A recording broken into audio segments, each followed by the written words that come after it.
हम अक्सर सुनते हैं कैबिनेट मंत्री, राज्य मंत्री और उपमंत्री। इन सब में अंतर क्या होता है, चलिए जानते हैं। उनकी श्रेणी, वेतन और राजकीय महत्व इनमें अंतर होता है। केंद्र में इन सब के ऊपर प्रधानमंत्री और राज्य में मुख्यमंत्री होते हैं।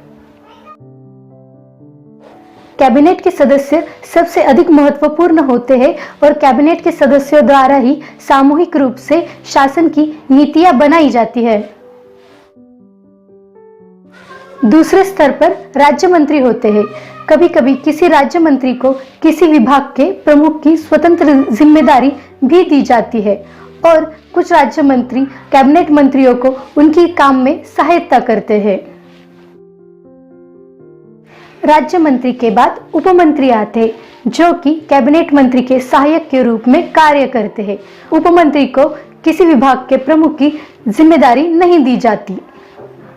जब भी कैबिनेट की मीटिंग बुलाई जाती है, उनमें सिर्फ कैबिनेट मंत्री ही शामिल होते हैं। बुलाने पर राज्य मंत्री भी उपस्थित रहते हैं, पर उपमंत्री कभी भी कैबिनेट मीटिंग में शामिल नहीं होते। प्रथम स्तर के मंत्रियों को सामूहिक रूप से मंत्रिमंडल कहते हैं और तीनों स्तरों के मंत्रियों को सामूहिक रूप से मंत्रिपरिषद कहते हैं। इन सब में कैबिनेट को अधिक महत्व दिया गया है।